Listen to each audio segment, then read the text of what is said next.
आप सभी का फिर से एक बार मैं स्वागत करता हूं।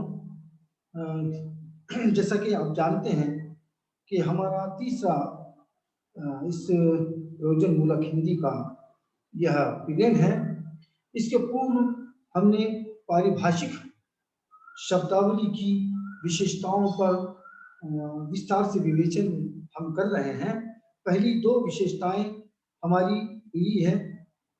जो अन्य विशेषताएं हैं उसको हम आज आपके सामने प्रस्तुत कर रहे हैं।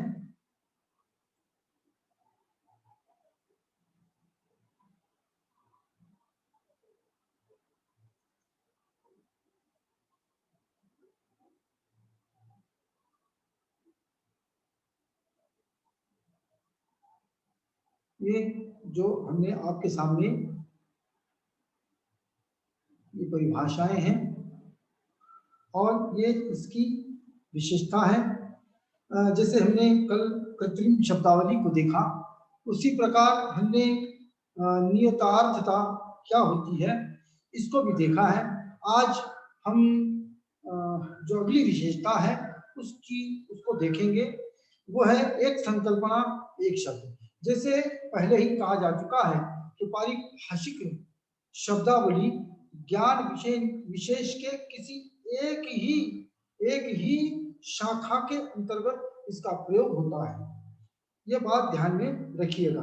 उस संदर्भ से ही इसको उसको मिला लीजिएगा कि पारिभाषिक शब्दावली की विशेषताएं यहाँ पर क्यों होती है, कैसे होती है। तो हम आज तीसरी विशेषता इसकी देखेंगे, वो है एक संकल्पना एक शब्द। इसका मतलब क्या है कि संकल्पना यानी कल्पना, हम जिसे सोचते हैं, है ना। तो जिसे हमने सोचा है उसके लिए एक ही शब्द का प्रयोग होना चाहिए, अलग अलग शब्द यहाँ पर प्रयुक्त नहीं होने चाहिए। कैसे, देखिए कि पारिभाषिक शब्द किसी न किसी ज्ञान शाखा से संबंधित होते हैं। जैसे मैंने कहा, किसी न किसी ज्ञान शाखा से ये संबंधित होते हैं। संबंधित विज्ञान या शास्त्र की संकल्पना के लिए एक शब्द का प्रयोग होता है। इसीलिए कोई शास्त्र है या विज्ञान के लिए एक ही शब्द का यहाँ पर प्रयोग होगा। जिस तरह पारिभाषिक शब्द को एक निश्चित नियत अर्थ होता है, हर एक पारिभाषिक शब्द के लिए एक ही निश्चित उसका अर्थ होता है, उसी एक संकल्पना के लिए एक ही शब्द भी होना चाहिए। मतलब जैसे ही कोई एक संकल्पना की जाती है, विचार किया जाता है कि इस प्रकार से इसको शब्द को हमको चुनना है या इसका निर्माण करना है या उसको लेना है, अनुकूलित करना है, तो उस समय ये ध्यान में रखा जाता है कि उस शब्द का एक ही अर्थ इसमें निकलेगा। एक विशिष्ट अर्थ संख्या संकल्पनाओं के लिए एक से अधिक शब्द नहीं होते हैं। इसलिए यह भी एक महत्वपूर्ण विशेषता है। कौन सी? एक संकल्पना एक शब्द। बहुअर्थता के साथ साथ शाब्दिक पर्याय का भी पारिभाषिक शब्द में कोई स्थान नहीं होता है। कभी कभार हमने देखा है एक ही शब्द के कई अर्थ निकलते हैं, तो ये बहुअर्थ वाले शब्द का प्रयोग इसमें नहीं होता है। इसमें कोई स्थान इस तरह के शब्दों को नहीं होता है। इसके निर्धारण प्रक्रिया की संचयन प्रक्रिया में किसी विशिष्ट वस्तु, भाव, क्रिया को व्यक्त करने वाले शब्द को अपनाकर मात्र उसका संचयन किया जाता है। इसलिए किसी क्या कहा कि किसी इसलिए प्रक्रिया में क्या होता है, किसी भाव, वस्तु, क्रिया को व्यक्त करने वाले शब्दों को अपनाया जाता है। इसलिए जो संकल्पना की जाती है उसी प्रकार से वह शब्द होगा। जैसे उदाहरण के लिए हम देख सकते हैं कि भाषा, उसके अतिरिक्त बोली, वाक, वाक यानी भाषा को ही कहा जाता है। बोली यानी बोली ही भाषा है, भाषा यानी भाषा ही है। अब इसमें कौन सा प्रयोग करें? क्योंकि हमारी जो संकल्पना है, अगर महत्वपूर्ण बात यह है कि इसका यदि विस्तार से हम विवेचन करते हैं, इसके अर्थ को यदि देखते हैं, तो तीनों शब्दों के अर्थ अलग अलग होते हैं। जिसे मैंने कहा भाषा, जो हम अब बोल रहे हैं, जो लिखी जा रही है, ये भाषा है। बोली, जो ग्रामीण विभाग में बोली जाती है, उसको बोली कहते हैं। वाक, वाक्य यानी कथन, इसका कोई प्रयोग आज हमें दिखाई नहीं देगा, इसलिए इसमें से केवल एक का ही प्रयोग उसमें चलता रहेगा। मतलब क्या है कि कोई बोलचाल की भाषा है, तो कोई जो है एक स्वतंत्र रूप में बोली जाती है, उसको वाक्य कहेंगे। इसलिए यह विशेषता महत्वपूर्ण है कि पारिभाषिक शब्दावली में जो विचार किया जाता है, जो संकल्पना की जाती है, उस संकल्पना के लिए एक ही शब्द का प्रयोग होगा। शायद आपके समझ में आ गया होगा। हम आगे बढ़ते हैं। अगली विशेषता है विशेष क्षेत्र में प्रयोग। जैसे आप जानते हैं, हम पहले से ये बार बार कहते आए हैं कि पारिभाषिक शब्दावली का प्रयोग कहीं पर भी नहीं होता है, बल्कि इसका प्रयोग विशेष क्षेत्र में होता है। दैनिक व्यवहार में इनका प्रयोग नहीं होता है। जो दैनिक मतलब रोजमर्रा का जो कार्य है, इसमें इसका प्रयोग होता है क्या? बिल्कुल नहीं होता है। बल्कि इसका प्रयोग कहाँ होता है? शास्त्र या विशिष्ट विज्ञान में ही इसका व्यवहार होता है, इसका प्रयोग होता है। विभिन्न शास्त्र विज्ञान की शास्त्रीय चर्चाएं या विचारों के ये साधन होते हैं। ओके, ये जितने भी शब्द हैं, ये उन अपने अपने शास्त्रों के या के विज्ञानों के ये साधन होते हैं, विचारों के साधन होते हैं। भाषा क्या है? विचारों को व्यक्त करने का एक माध्यम है। याद रखिए, भाषा का मूल अर्थ क्या है? भाषा वह है जो एक के विचार दूसरों तक पहुंचाती है, इसको हम क्या कहते हैं? भाषा कहते हैं। चाहे कोई भी भाषा हो, फिर उसमें पारिभाषिक शब्द हो, पारिभाषिक भाषा या प्रयोजन मूलक भाषा हो, या हमारी व्यवहार में आने वाली भाषा। भाषा किसको कहते हैं?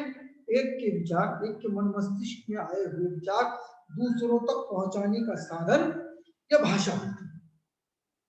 तो यहाँ पर क्या है कि ये जो पारिभाषिक या प्रयोजन मूलक भाषा क्या करती है? शास्त्र विज्ञान की चर्चाओं को या विचारों को ये दूसरों तक पहुंचा देती है। और शास्त्र और विज्ञान, इसलिए बार बार ये शब्द आ रहा है कि विज्ञान या शास्त्र या इसका विभाग। तो मैं आपको ये भी बताता चलूं कि अनुमान लगाया जाता है कि आधुनिक युग में इन शास्त्रों या विज्ञानों की 600 से अधिक शाखाएं विभक्त है। तो देखिएगा, ये भी बात महत्वपूर्ण है कि हमें बहुत ज्यादा विज्ञान का पता नहीं है, अंदाजा नहीं है, या कि हम केवल कुछ एक शाखाओं को ही जानते हैं। जैसे विज्ञान की बात करते हैं, भौतिकी, जीव रसायन वगैरह, बस इतने 2 4 5 6 होगा, और पर्यावरण शास्त्र, ये तो बहुत कम जानते हैं। लेकिन ऐसे ही शास्त्र विज्ञान की आधुनिक युग में 600 से अधिक शाखाएं हैं। इन सभी शाखाओं में प्रयुक्त शब्दों की संख्या लगभग 20 लाख मानी जाती है। तो पारिभाषिक शब्द कितने हैं? कितने हैं? 20 लाख अनुमान लगाया गया है। हो सकता ज्यादा है, और उसमें बढ़ोतरी हो रही है। इन शाखाओं की परिधि या उसकी सीमाएं दिन ब दिन बढ़ती जा रही है। इसके साथ ही पारिभाषिक शब्दावली की जो सीमा है, इसकी परिधि है, ये बढ़ती जा रही है। न मतलब क्या है? न केवल ये 20 लाख तक ही सीमित है, बल्कि ये और भी नए नए शब्द आ रहे हैं। नए नए शब्दों को पारिभाषिक शब्द बनाया जा रहा है। कैसे बनाते हैं? मैंने कहा पहले ही, इसका निर्माण किया जाता है, इसको लिया जाता है, ग्रहण किया जाता है, संचयन किया जाता है, या अनुकूलन, वो आगे आएगा, हम इस पर विस्तार से विवेचन करेंगे। क्योंकि इस तरह से कई शब्द या इसकी जो सीमाएं हैं पारिभाषिक शब्दावली की, आज ये बढ़ गई है। तो इतना केवल याद में रखिएगा, इस तरह के शब्दों का प्रयोग विशेष क्षेत्र में ही होता है। यह आम व्यवहार में इन पारिभाषिक शब्दावलियों का या शब्दों का प्रयोग नहीं होता है। और एक विशेषता क्या है इस तरह के शब्दों की या शब्दावली की? कि संक्षिप्त एवं सरल होनी चाहिए। जाहिर बात है कि ये तो संक्षिप्त हो। संक्षिप्त कह के लिए, उच्चारण के लिए, उच्चारण की सुविधा के लिए, है ना? कभी कभार क्या होता है, कोई शब्द है काफी मुश्किल है, और जब वो मुश्किल है तो उच्चारण करने के लिए, हम बोलने के लिए जिसको कहते हैं उच्चारण कहा जाता है, तो उसको उच्चारण करने के लिए काफी परेशानी का सामना करना पड़ता है। इसलिए वो संक्षिप्त हो और सरल हो, इसलिए कि काफी मुश्किल है, वाग वैदग्ध्य, अरे सर क्या कहा आपने, इस प्रकार के कई क्लिष्ट शब्दों का प्रयोग आपको साहित्यिक भाषा में या कभी कभार व्यवहारिक भाषा में भी आपको ये दिखाई देगा कि बहुत बार क्या होता है कि कई इस प्रकार से शब्द को दिया जाता है कि जिसका उच्चारण करना ही हमारे लिए काफी मुश्किल हो जाता है। लेकिन पारिभाषिक शब्दावली की यह विशेषता है कि ये शब्द संक्षिप्त होते हैं और दूसरी बात सरल होते हैं, है ना। जैसे उदाहरण के लिए मैं आपको बता दूं, हाइड्रोजन रसायन शास्त्र का एक शब्द है हाइड्रोजन, या फिर ऑक्सीजन, है ना। ऑक्सीजन को या नाइट्रोजन, है ना, तो इसको क्या कहा जाता है कि उदजन ऑक्सीजन, नित्रोजन नाइट्रोजन, देखिए इतना नाइट्रो करते बैठना है, इसलिए नित्रोजन उदजन, इस तरह से शब्दों को संक्षिप्त एवं सरल बनाया जाता है, सरल इसका प्रयोग होता है। इसलिए भी यह जो है वह महत्वपूर्ण विशेषता है, क्योंकि उस प्रयोक्ता को या प्रयोग करने वालों को उच्चारण में या उसके प्रयोग में सहजता का अनुभव हो, सहज दृष्टि से उसको वह शब्द का उच्चारण आ जाए और बोलने में इसको आसानी हो। इस कारण क्या है, यह भी पारिभाषिक शब्दावली की महत्वपूर्ण विशेषता है, वह संक्षिप्तता एवं सरलता। अगली जो विशेषता है वह है उर्वरता या जनन शक्ति।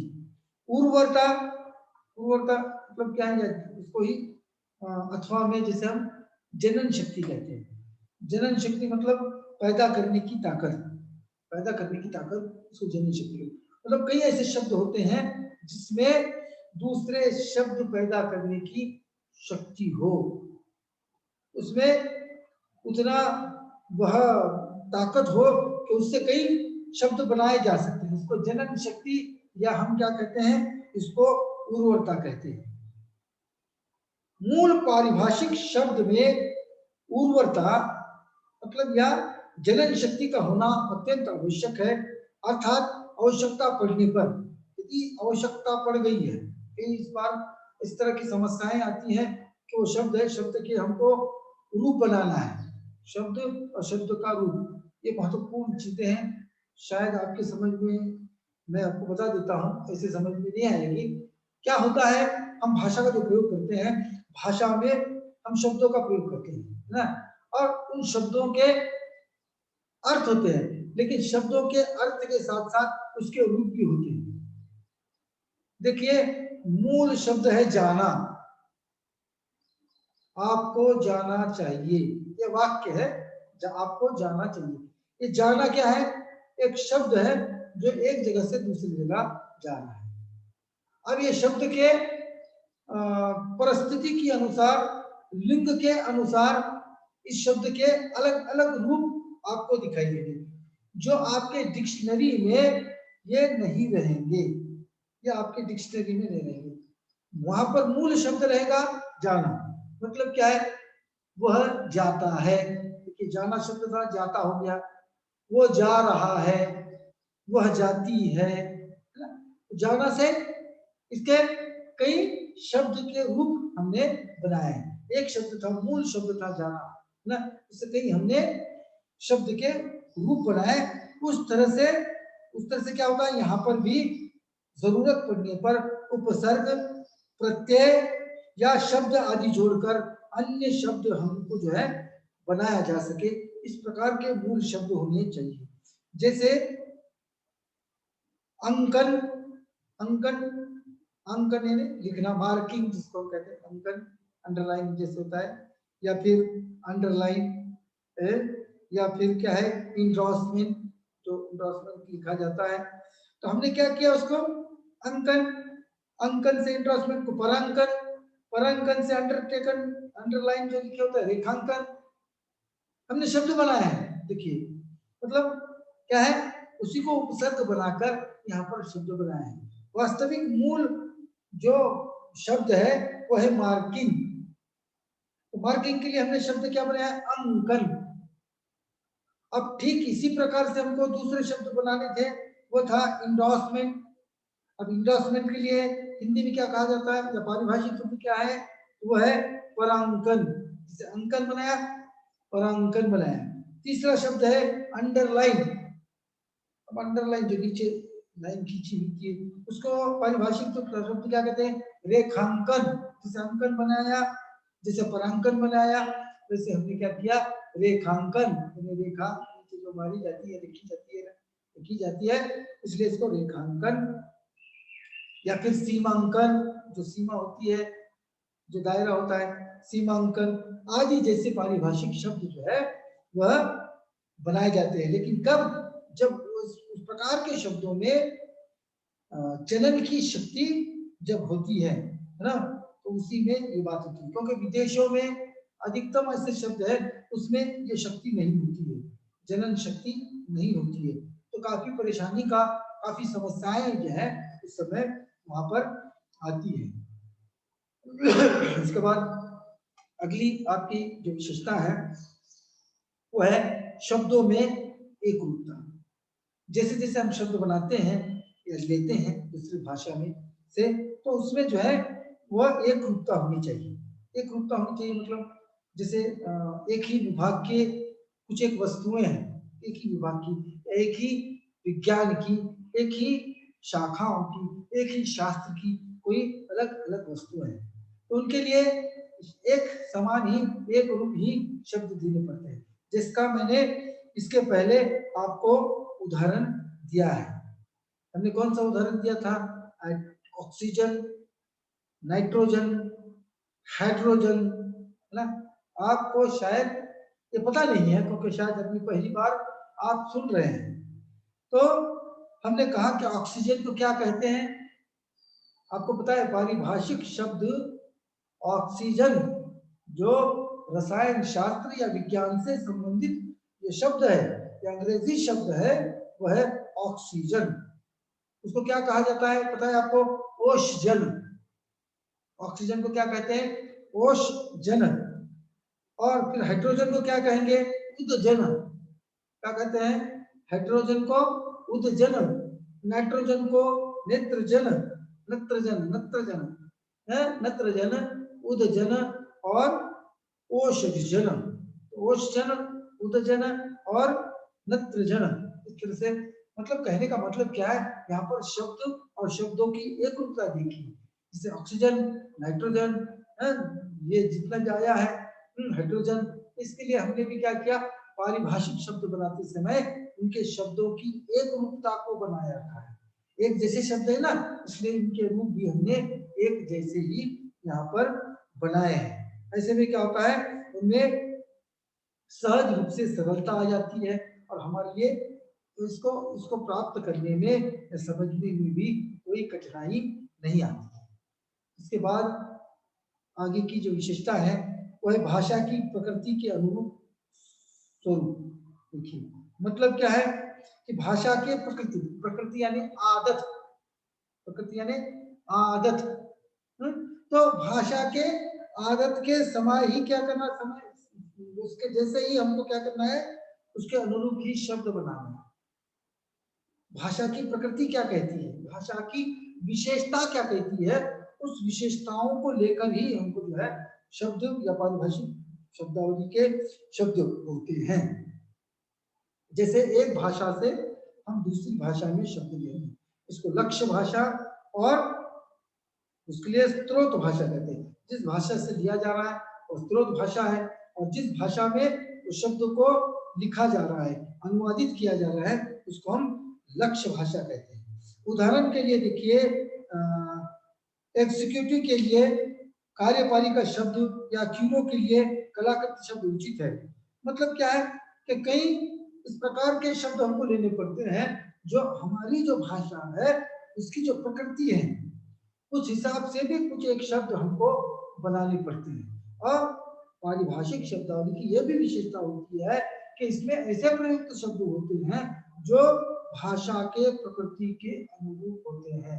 जिस भी भाषा से ये शब्द लिए गए हैं उन भाषा की जो प्रकृति है उसकी जो अपनी विशेषताएं हैं उसी प्रकार से हम इसको लेते हैं। अब ये प्रकृति यानी क्या है कि जैसे कोई शब्द है, अब हमारे प्रकृति में उसको लेना ही है, जैसे हिंदी में लेना है। मैं हिंदी पारिभाषिक शब्दावली की बात करता हूँ। दो शब्दों का उदाहरण आपको देता हूँ। अंग्रेजी में एकेडमिक कहा जाता है। क्या कहा जाता है? एकेडमिक। या दूसरा शब्द है टेक्निकल ना। तब इसको हमने बहुत कोशिश की शब्द को बनाने की, लेकिन ये शब्द बन नहीं पाया है, इसका निर्माण हम कर नहीं पाए। अब हमको इसको क्या करना है? हमको इसको लेना है, अनुकूलित करना है, अनुकूलन करना है, हमारे भाषा में इसको लेना है। तो हमने देखा कि हमारे भाषा की प्रकृति क्या है, किस प्रकार से हमारे भाषा के शब्दों का प्रयोग होता है, ठीक उसी प्रकार से हमको क्या करना है, वो भाषा को या उस अंग्रेजी भाषा के शब्दों को हिंदी में लेना है। तो हमने क्या किया, हमने एकेडमिक को हिंदी में लिया। तो क्या कहते हैं एकेडमिक को हिंदी में? अकादमी। एकेडमी, अकादमी। हमारी प्रकृति क्या है? अकादमी। हमारे पास कहते हैं अकाली है, आकाशा है, आकाशमिक है, तो इस तरह के हमारे पास शब्द थे। तो हमने क्या किया, उसी एकेडमी को उच्चारण वहां का रखा है, परिवर्तित किया और एकेडमी तो अकादमी हिंदी में कर दिया। और यह प्रयोग आज भी व्यवहार में चलता है, पारिभाषिक जो प्रशासनिक कार्य है वहां पर चलता है। ठीक इसी प्रकार हमने दूसरा शब्द कहा टेक्निकल। टेक्निकल, इसके लिए हमने शब्द क्या प्रयोग किया? तकनीकी। टेक्निकल को तकनीकी, है ना, टेक्निक तो तकनीक हमने कहा, टेक्निक तकनीक। उन्हीं का लिए थोड़ा केवल क्या है, हमारे भाषा के प्रकृति या भाषा की विशेषताओं के आधार पर इसको थोड़ा सा परिवर्तित किया और इस तरह का शब्द बनाया है। शायद आपको ये विशेषता भी समझ में आ गई होगी।